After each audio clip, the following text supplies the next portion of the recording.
I am doing my presentation on the Sistine Chapel. My name is Jerry Garcia.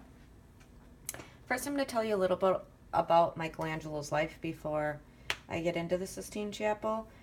He was born on March 6, 1475 in Caprice, Italy. His mother was ill when he was an infant, when he was small, so the family moved to Florence. When they were in Florence, Michelangelo was placed with sort of a foster family, and they were stonecutters. And he said, quote, "With my wet nurse's milk, I sucked in the hammer and chisels I use for my statues," end quote. Michelangelo was not interested in school or the family business, the family financial business. At age 13, he attended the Florentine painter's workshop because his father knew that's what he was interested in. He wasn't going to go into business with the family. He wasn't interested in school, so that's where they sent him. And his teacher was Ghirlandaio,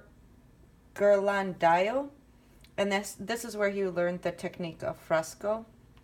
And this is him. I'm not sure if I'm pronouncing it right, but that's his teacher. A year later, at the request of Ghirlandaio, his teacher, he moved to the palace of the Florentine ruler Lorenzo the Magnificent. He was part of the Medici family. And so Michelangelo moved to the palace, and this is another picture of Lorenzo. This is the palace. This is the garden. And while he was there, he studied the classical sculpture in the Medici Palace gardens. I'm not sure if this is exact gardens of that castle, but that's about what it would look like. It said it was, but his years with the Medici family were from 1489 to 1492, and that gave him access to the social elite of Florence. And he studied under a respected sculptor and medalist named Bertoldo di Giovanni, and he actually worked for Donatello. Michelangelo, because of his contact with the Medicis, he was in contact with poets, scholars, and humanists. He also had permission from the Catholic Church to study cadavers so he could learn about anatomy. And at the age of 16, he created 2 relief sculptures. One was the Battle of Centaurs and Madonna seated on a step. Both of these were created in 1492 when Michelangelo was just 16 years old. And in 1496, he created Cupid, a sculpture of Cupid. And there are 2 stories about this. One is that he aged the statue to achieve a certain patina, and another version is his art dealer buried it so that it could be passed off as an antique. Now, a cardinal bought this statue. It's the Cardinal Riario of San Giorgio. And when he found out that he had been tricked by Michelangelo, he demanded to get his money back. And the cardinal ended up liking Michelangelo's work so much that he decided to let Michelangelo keep the money, and he invited Michelangelo to go to Rome. Well, Michelangelo moved there, and he ended up living there for the rest of his life.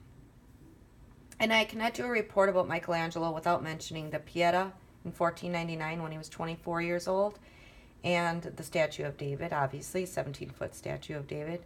He did this in 1504. And I could go on and on about Michelangelo, and about all of his works, but my presentation is on the Sistine Chapel, so let me get back to that. He was asked by Pope Julius II, this is how he got started in making the statue, is he was asked by Pope Julius II to paint the Sistine Chapel instead of sculpting. And it was supposed to be a project where he painted 12 apostles, but he ended up painting more than 300 figures on the ceiling. And he took the job just because he wanted to secure the job of sculpting 40 massive figures for Julius's tomb. That's the whole reason he took the job. Now, about the Sistine Chapel, it is about 130 feet long, 40 feet wide, and it's 60 feet high. It is 5,000 square feet of frescoes. Michelangelo worked in buen fresco, and this is just to get a grand scope of how big it was. Look how little the people are compared to it.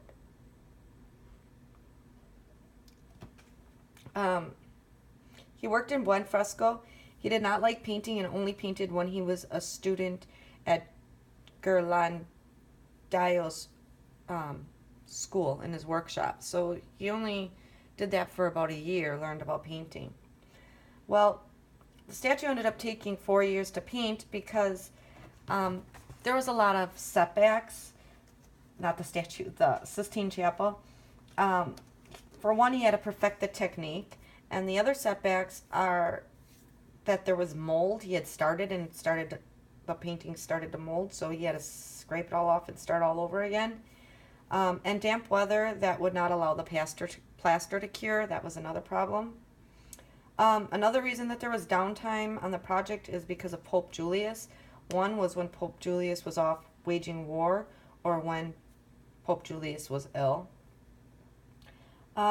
Michelangelo, he needed assistants to help him because he needed them to mix the paint, prepare the plaster, and go up and down the ladders with the materials. Let's see how high that was. And Michelangelo actually made his own scaffolds to get up there. And he hired and fired many assistants and only let them occasionally paint small parts of the landscape or small figures. Michelangelo also wrote a poem about how he hated painting and the torture he endured while painting the Sistine Chapel. And a quote from him, quote, "I am not in the right place. I am not a painter," unquote. Now, he was wrong about that because he did a beautiful, beautiful job. And now, next I'm going to discuss the individual paintings that are in the center part of the ceiling. All right, here. There's 3 of them I'm going to discuss. One is where God separates the light from the darkness, the creation of Adam, and the fall and expulsion of Adam and Eve from the garden. So those are the 3 that I'm going to discuss. First, I'm going to start off with the separation of light from darkness. And this is the only subject in this painting is God, and describing him, his beard is white and gray and his face is tilted backwards because the front of his body is in our view. He's wearing a silky pink robe that is shaded and dark in the darkness and very light in the light. And you can see the contrast of light and darkness on his hands and on the robe. His hands are pushing the light and darkness apart, and it appears God is floating in space as he is achieving his goal of separating the lightness from the darkness. The next painting is the creation of Adam. Adam appears to be sitting on the green grass, and he is naked. And you can see all of his muscles and his private parts as he leans back on his right arm. God is floating in the air above him with his white and gray hair seeming to flow. His pink robe is flowing around him and holding or carrying others behind and around him. There are a whole bunch of people or angels, I'm unsure of what it is, holding on to God. And God has his arm around one of them, and his hand is touching another one, his left hand and his left arm.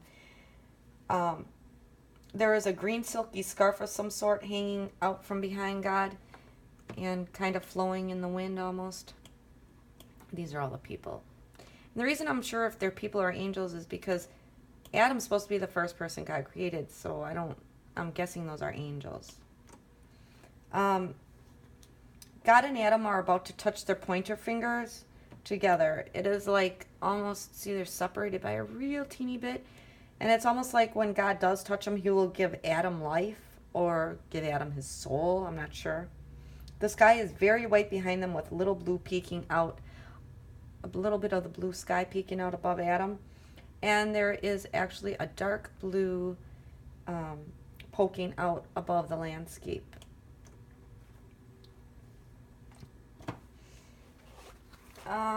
And something that I ran across said that Michelangelo was educated. Well, we know that Michelangelo was educated in anatomy, but they say that God's robes forms the shape of the brain, which is pretty interesting because it does. And then the people inside actually form other parts of the brain. I thought it was interesting, so I thought I'd show you. I've seen this on a few things that I had looked up. And then the last one I'm going to discuss individually is the fall and expulsion from the Garden of Eden. There are two halves of this painted scene, and they are separated by the tree of knowledge.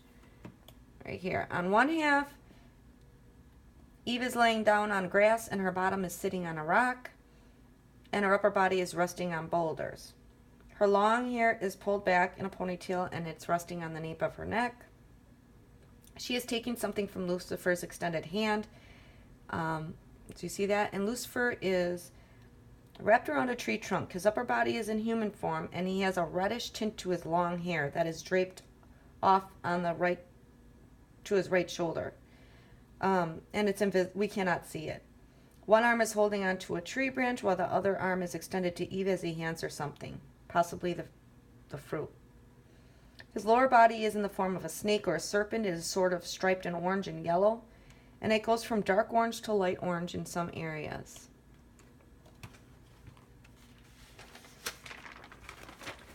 The tip of his tail is resting on the ground below the tree and is sort of curled at the tip.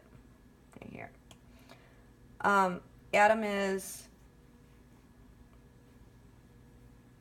standing up behind Eve, fully nude. One leg is not visible because it is behind Eve. One hand is grabbing a tree branch and the other is reaching toward Lucifer or the tree. He might be grabbing the forbidden fruit himself.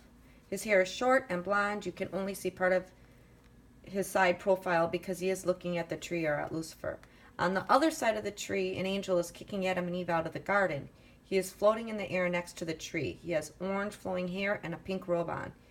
He is pointing a sword at Adam and Eve. Adam has his hands up in a defensive stance, and Eve is recoiling in shame. Her long red hair is showing under her arm from behind her back. You can see it right here. The half of the painting where the devil is tempting them is really gray in color, almost like it is cloudy and dark. And the other half where the angel is kicking them out of the garden, it is light and brighter. And you can see where there are shadows on the angel's underbelly, on Adam's forearm, chest, and on Eve's whole body, one leg, and most of her face. Michelangelo was ahead of his time. He has drama in his paintings, and he shows the shadings from light to dark. Now, the Sistine Chapel as a whole, it is beautiful when viewed individually or all at once. There are men in between the scenes, and it looks like they are hanging off the ceiling, like their legs are just dangling, like right there. And there are 20 separate men drawn in between each of these paintings. 20 years later is when Michelangelo actually painted the Last Judgment, which is on this back wall.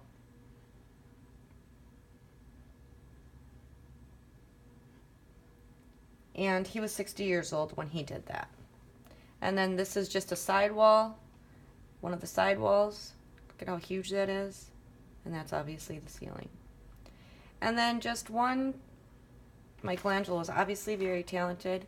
Here is one more thing I just wanted to show you, and it is some comic strips. It shows 1508, 1509, 1510, 1511, 1512. And these people tell him, "It looks great, Michelangelo, but there's one thing I don't understand. Why didn't you just paint it the regular way and then mount it on the ceiling?" And look at Michelangelo. And then turning points in art history. "Goliath is going to take a lot of marble, Michelangelo. Why don't you just do a statue of David instead?" I thought those were funny. And then these are just some work cited, some pictures cited. Lots of pictures cited. And that is it.